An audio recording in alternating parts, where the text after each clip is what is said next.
muy importante, porque durante todo el periodo neoliberal, durante la aplicación de toda la política de pillaje, se aprobaron reformas a la Constitución, todas en contra del pueblo de México, para legalizar el saqueo de los bienes de México y de su pueblo. En 36 años en el Poder Legislativo no se aprobó una sola reforma en beneficio del pueblo, todas para favorecer a una minoría rapaz, a traficantes de influencia, a políticos corruptos. Y ahora que se quiere hacer una reforma a la Constitución, pensando en que se imparta justicia a todos, resulta que se oponen, pero no solo los legisladores, sino se oponen los de las organizaciones económicas, financieras, y no quiero generalizar, porque no aceptaría, sería muy extraño, raro,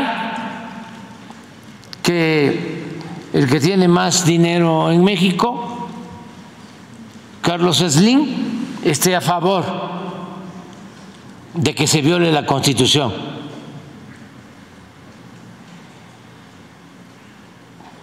Pero quiero su opinión, porque ya nada de simulaciones.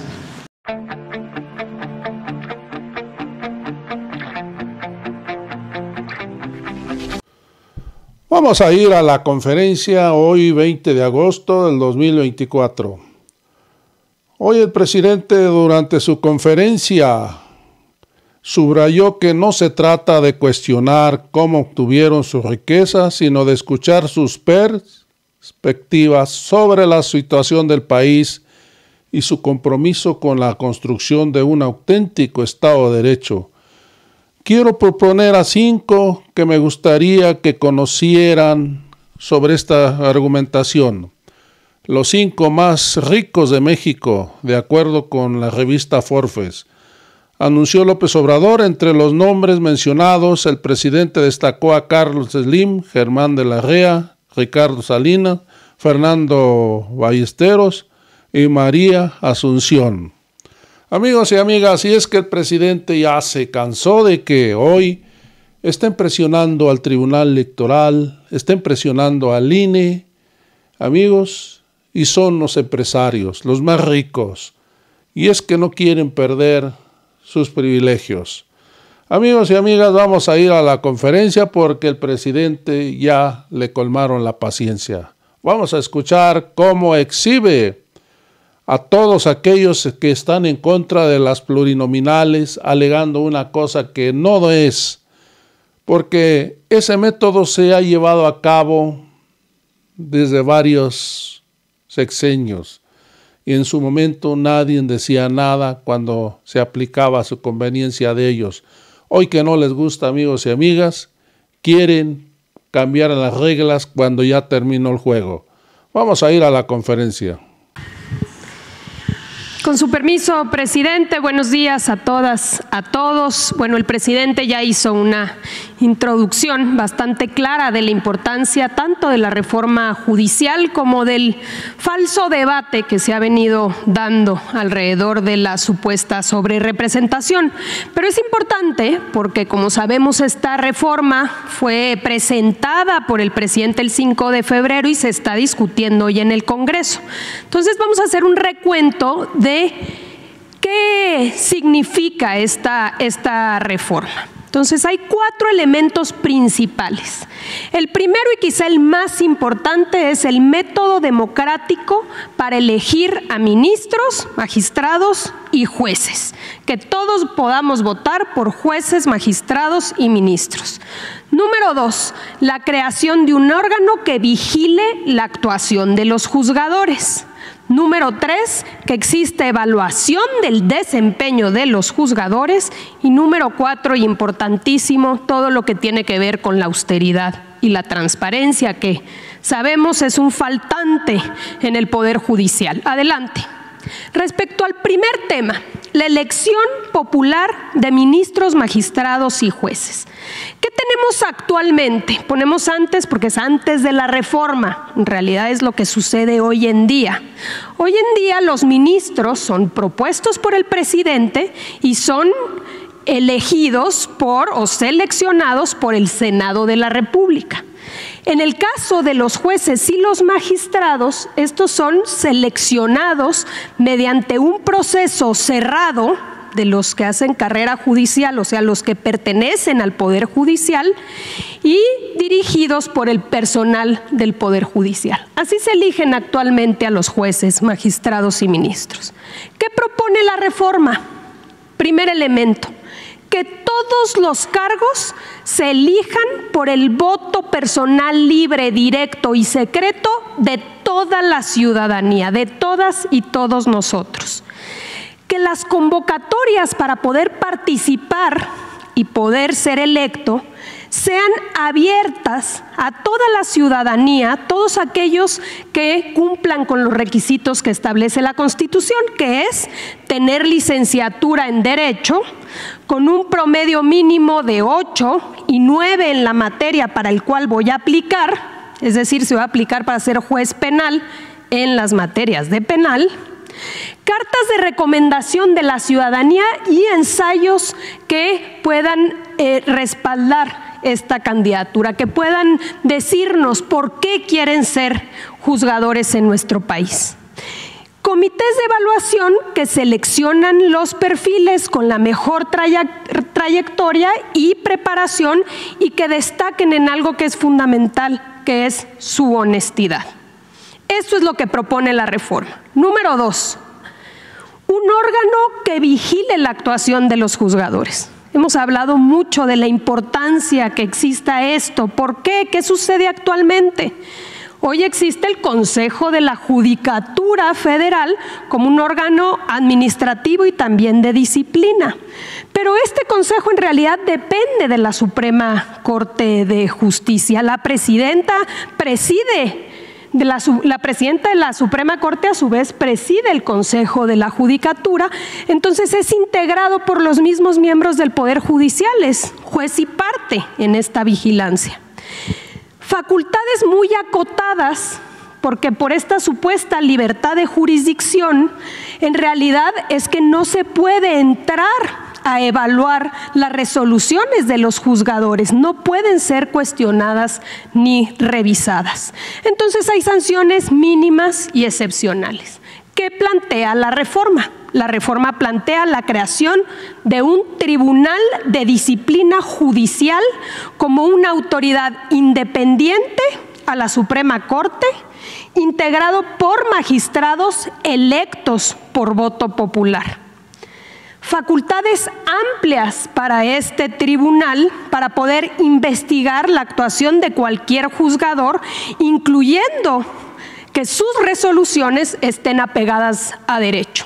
Va a recibir quejas de la ciudadanía, quejas de posible corrupción, quejas de parcialidad y va a evaluar y investigar a los juzgadores y puede sancionar, incluyendo la sustitución, la suspensión o la destitución cuando se demuestren fallas graves. Adelante. Por el otro lado, una evaluación del desempeño, cómo funciona con los funcionarios públicos. ¿Qué pasa actualmente?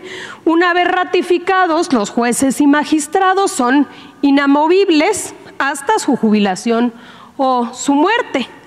Los jueces y los magistrados no tienen en realidad la obligación de someterse a evaluaciones periódicas, entonces no existen consecuencias, por ejemplo, de algo que también aquí hemos hablado de excederse en los plazos máximos que establece la ley para resolver un asunto. ¿Qué acaba pasando? Que se mete un asunto en el cajón y se puede dejar ahí meses o hasta años sin resolverse. ¿Qué se está planteando actualmente? De entrada, que cada 9 años los jueces y los magistrados vuelvan a la boleta. El pueblo de México nuevamente va a decidir si han desempeñado bien su trabajo y por ello sí los ratifica o no mediante el voto popular. Los jueces y magistrados electos van a ser evaluados durante su primer año en su encargo y si se detecta que hay alguna problemática pueden ser suspendidos o destituidos. Y finalmente, algo muy importante, la obligación de dar aviso y justificar demoras procesales, pero el Tribunal de Disciplina puede detectar que hubo o que está habiendo dilación en la resolución de un proceso y sancionar a estos juzgadores. Adelante. Y finalmente, un elemento también importantísimo. Actualmente, a pesar de que la Constitución dice que nadie puede ganar más que el presidente, sabemos que las ministras y los ministros ganan sueldos elevadísimos por encima de lo que establece la Constitución y por encima, por supuesto, de lo que gana el presidente. Los ministros también reciben una pensión vitalicia y finalmente existen estos famosos fideicomisos y fondos que han sido utilizados de manera discrecional.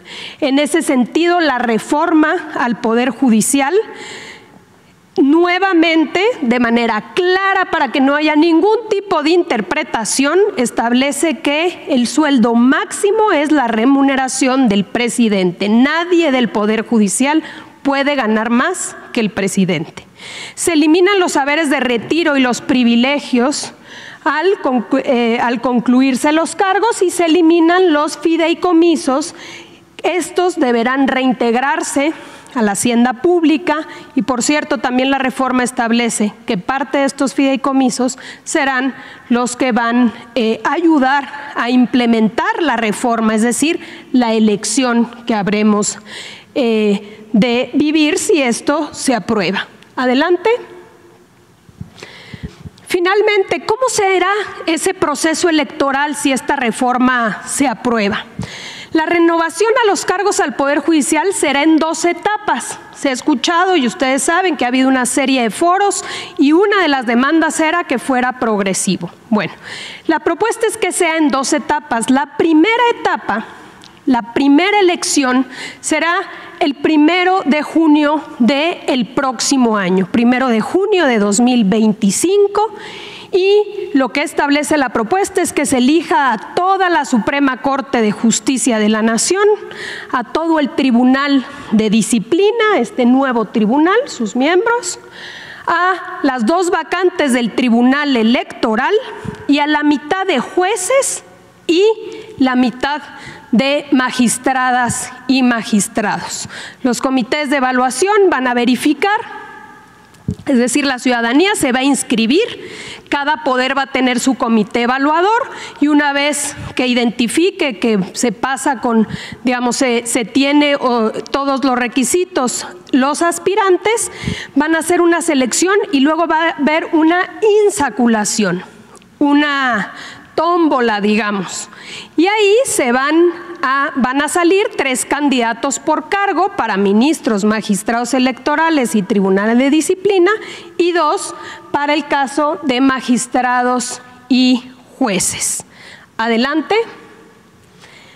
Una vez que haya esta selección, viene el gran día, que es la elección popular. Todos vamos a salir a las urnas y vamos a votar por los jueces, los magistrados y los ministros. ¿Y cómo establece la propuesta que se haga? Bueno, vamos a recibir una boleta, este es un ejemplo, y vamos a votar por 5 mujeres y 5 hombres para el caso de jueces, para el caso de magistrados, para el caso de ministros habremos de votar por 9 ministros, 5 mujeres y 4 hombres, y para el Tribunal de Disciplina por 5. Vamos a ver aquí al reverso de la boleta cuáles son los nombres de los que se están postulando y cada una y uno de nosotros vamos a poder votar. Adelante. El INE será el responsable de organizar, de supervisar y de fiscalizar la elección. Va a haber un periodo, según la propuesta, de 2 meses de campaña, donde no se permite el financiamiento público ni privado, pero sí va a haber tiempos en radio y televisión y va a haber debates para que la ciudadanía pueda conocer quiénes son los que se están postulando para ser nuestros jueces, magistrados y ministros, y quiénes van a resultar electos, quienes obtengan más número de votos. Ocuparán los cargos las personas más votadas, alternando la asignación entre hombres y mujeres para garantizar la paridad. Vamos a tener, de aprobarse esta reforma, un poder judicial paritario, mitad mujeres y mitad hombres.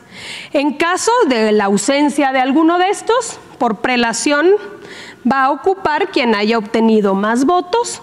Y finalmente, la segunda elección, la segunda mitad de jueces y magistrados, habrán de votarse en la elección intermedia de 2023. Entonces va a ser en 2 etapas, la primera el próximo año, 1 de junio, y la segunda para concluir con la renovación de todo el Poder Judicial en 2027 para el resto de magistrados y ministros. Quiere decir que es poner el elemento fundamental de un proceso democrático de elección de la ciudadanía para elegir al Poder Judicial. Ahora bien, para que esta reforma sea una realidad, todos sabemos que estamos hablando de una reforma constitucional, nuestra Carta Magna. Necesita haber una mayoría calificada de 2/3 partes. Y aquí viene el segundo falso debate, porque es obvio que tanto las cúpulas empresariales como partidos de oposición, como incluso los miembros, muchos de los miembros del Poder Judicial, no quieren que suceda esta reforma. Entonces han venido generando una campaña y una manipulación de información respecto a una supuesta sobrerepresentación. ¿Por qué? Porque no quieren que haya una mayoría calificada en el Congreso que pueda aprobar la reforma al Poder Judicial. Entonces vamos ahora, adelante, a recordar qué dice nuestra Constitución respecto a la sobrerepresentación, que esto también ya lo hemos dicho en anteriores ocasiones. Esto es textual de la Constitución, no es interpretación, es textual. El artículo 54 de la Constitución, que regula la sobrerepresentación, que regula que ningún partido esté sobrerepresentado, establece 2 reglas importantísimas. La primera regla para que un partido no esté sobrerepresentado es que ningún partido político, y así dice la Constitución, ningún partido político podrá contar con más de 300 diputados por ambos principios, por mayoría y por representación proporcional, lo que hemos llamado plurinominales. No puede haber más de 300 diputados sumados, el de mayoría y el de representación proporcional. Y la segunda regla es que en ningún caso un partido político podrá contar con un número de diputados por ambos principios que representen un porcentaje del total de la Cámara que exceda en 8 puntos al porcentaje que obtuvo en las urnas a su votación, ¿no? La votación total emitida por un partido político más 8 puntos es el límite máximo que puedes tener en la Cámara de Diputados, no más. Si tienes más, estás sobrerepresentado. Esas son las 2 reglas que establece nuestra Constitución desde hace tiempo. Ahora bien, apenas ayer la presidenta electa y Citlali hablaban de este tema de manera sumamente clara. Lo vamos a recordar porque también es muy importante saberlo.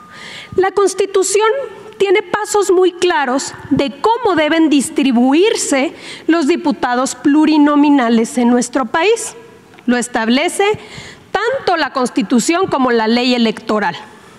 El artículo 15, numeral 2, establece que para obtener la votación nacional emitida se debe restar a la votación total los votos nulos, los votos a favor de candidaturas sin registro y los votos de candidaturas independientes, y también de aquellos partidos políticos que no hayan obtenido por lo menos el 3%. En el caso actual fue el PRD. Eso es para obtener la votación nacional emitida, que es fundamental para la distribución de los plurinominales. Aquí tenemos la votación total emitida, hay que restarle los votos nulos o candidatos sin registro, los votos por independientes o partidos con menos del 3%, y te da la votación nacional emitida. En este caso, 55.705.598. Adelante. Paso número 2. La votación nacional emitida se divide entre el total de diputados plurinominales. Hay que recordar que hay 500 diputados que integran la Cámara de Diputados, 300 por mayoría. El candidato que más votos obtenga en un distrito, ese es el diputado. Y 200 por plurinominales. Entonces, la votación nacional se divide entre los diputados plurinominales para obtener el cociente natural. Aquí está, los 55.705.000 entre 200 te da 278.527, que es el cociente natural. Adelante. Paso número 3. Dice la Constitución: se determina el número de diputados que se asignarán a cada partido político, dividiendo su votación total entre el cociente natural. Entonces hay que hacer en cada uno de los partidos políticos. En el caso de Morena, Morena obtuvo 24 millones de votos, 24.286.000. Entre el cociente natural te dice cuántos diputados por representación proporcional deben asignarse. 87, en este caso vamos a poner los decimales para ver la cuarta regla, pero son 87 diputados. El PAN obtuvo 10.049.000 votos, entre el cociente natural 36 diputados plurinominales. El PRI obtuvo 6.623.000 votos, entre el cociente natural le tocan 23 diputados. Movimiento Ciudadano, 6.497.000 votos, entre el cociente natural le tocan 23 diputados. El Verde, 17 diputados, y el PT, 11 diputados. Así se asignan los diputados plurinominales. Ahora, si nosotros sumamos todos los enteros, nos da 197. Faltan 3 diputados para distribuirse. ¿Qué dice la siguiente regla? Dice: cuando sobren diputaciones por repartir tras aplicar el cociente natural, estas se reparten entre los partidos que tengan el resto mayor de sus votos, iniciando por aquellos cuyo decimal se acerque más al entero. Si regresamos al anterior, por eso importan los decimales. ¿Cuáles son los decimales que se acercan más al entero? Como podemos ver aquí, es el caso del PRI, .78, del PT, .69 y del Verde Ecologista, .93. La Constitución entonces dice que debe asignarse un diputado más al Verde, un diputado más al PT y un diputado más al PRI. Adelante. Aquí está. Ahora sí, si sumamos los 197 más estos 3, te dan los 200 diputados plurinominales. Adelante. Finalmente llegamos a esta tabla que hemos mostrado en anteriores ocasiones. Aquí están los diputados que se ganaron por mayoría. Y estos son los de representación proporcional, los plurinominales que acabamos de ver. Y aquí están las dos reglas básicas de la Constitución para que nadie esté sobrerepresentado. Iniciamos con el caso de Morena, fíjense bien. Morena obtuvo o ganó por mayoría 161 distritos, o sea, 161 diputados. Y como ya vimos, según la Constitución, le tocan 87 plurinominales.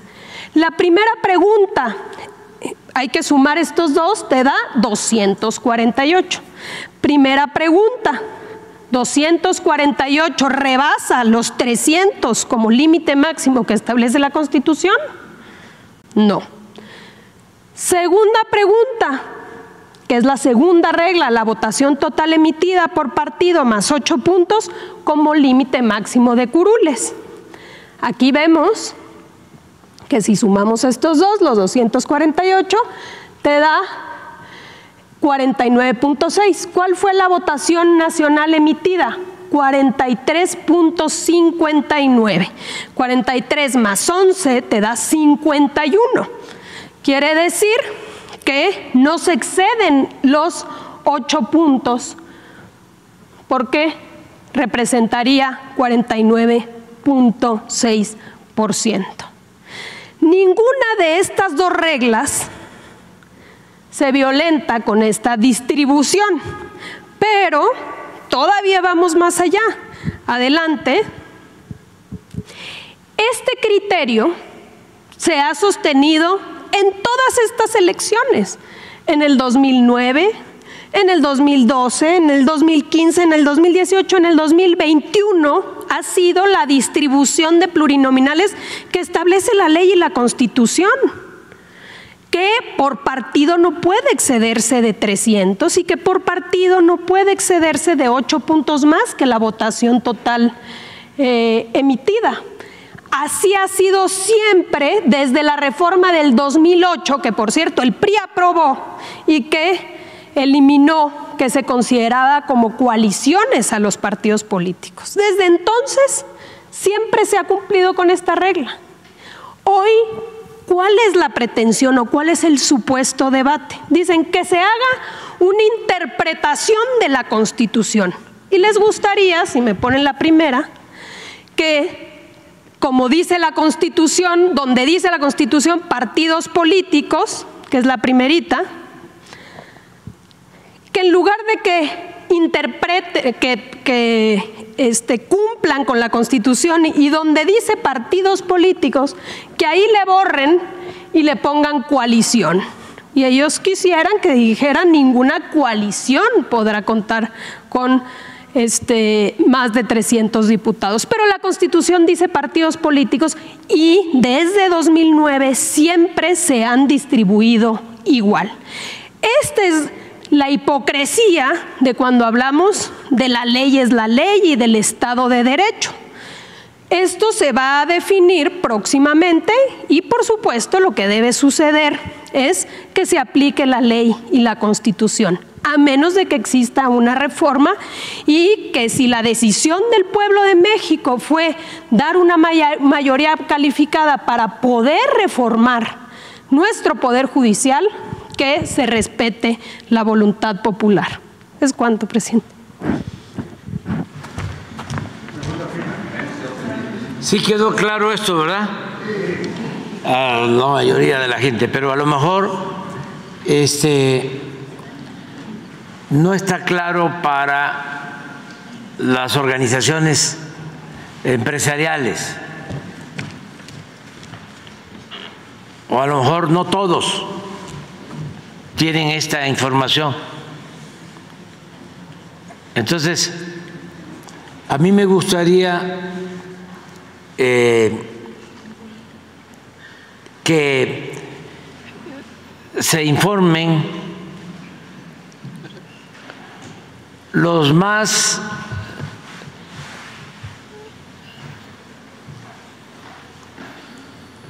respetados en las organizaciones empresariales sobre este caso. y quiero proponer a 5 que me gustaría que conocieran sobre esta argumentación. Los 5 más ricos de México, de acuerdo a la revista Forbes. No está aquí en cuestión cómo obtuvieron su riqueza. Aquí lo que queremos es que ellos son escuchados y respetados, y queremos que ayuden a que vivamos en un país con un auténtico Estado de Derecho, y que hagamos el compromiso de desterrar la corrupción y la impunidad.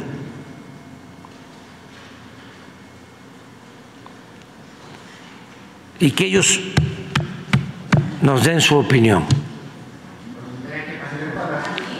No, por el medio que ellos consideren. Sí, vamos a ver la lista. ¿Tienes la lista de los que, de acuerdo a la revista Forbes, tienen más recursos, más capital, más dinero? Y que se aclare, no todo el que tiene es malvado, ¿eh?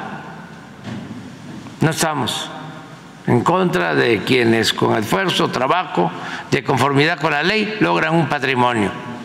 Nosotros estamos en contra de la riqueza malavida y de la corrupción, porque la corrupción es el principal problema de México. Era, todavía no hemos terminado de limpiar al país de corrupción.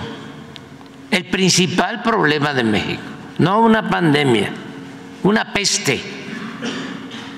Y eso es lo que produjo el atraso y el sufrimiento de millones de mexicanos. La corrupción. Y este es un caso emblemático, muy importante, porque durante todo el periodo neoliberal, durante la aplicación de toda la política de pillaje, se aprobaron reformas a la Constitución, todas en contra del pueblo de México, para legalizar el saqueo de los bienes de México y de su pueblo. En 36 años en el Poder Legislativo no se aprobó una sola reforma en beneficio del pueblo, todas para favorecer a una minoría rapaz, a traficantes de influencia, a políticos corruptos. Y ahora que se quiere hacer una reforma a la Constitución, pensando en que se imparta justicia a todos, resulta que se oponen, pero no solo los legisladores, sino se oponen los de las organizaciones económicas, financieras, y no quiero generalizar, porque no aceptaría, sería muy extraño, raro, que el que tiene más dinero en México, Carlos Slim, esté a favor de que se viole la Constitución.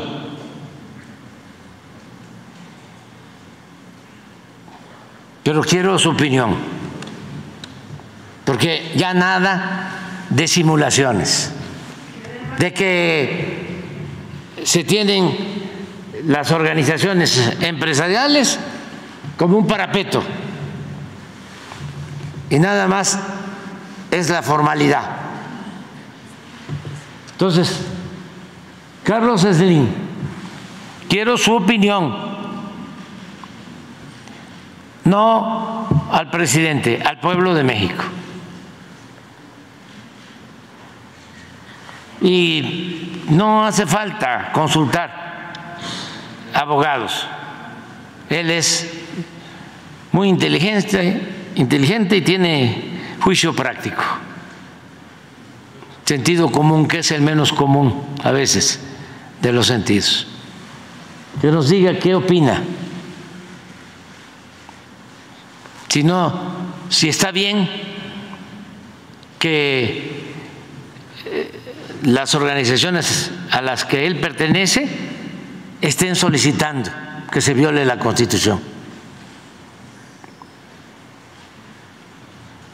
Si eso es éticamente correcto. Si ese es el México que queremos para nuestros hijos, nuestros nietos, para las nuevas generaciones. Que siga la simulación, que siga predominando el estado de chueco, el estado de cohecho, no un auténtico estado de derecho. Entonces, Carlos Slim, Germán Larrea, Ricardo Salinas, Fernando Valleres y María Asunción Arumarazabala. 5, ¿les parece? A ver qué opina.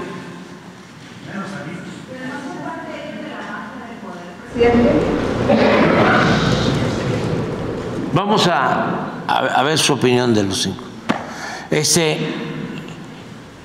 Y que ya no se esté presionando a los del Consejo del INE ni a los magistrados del tribunal,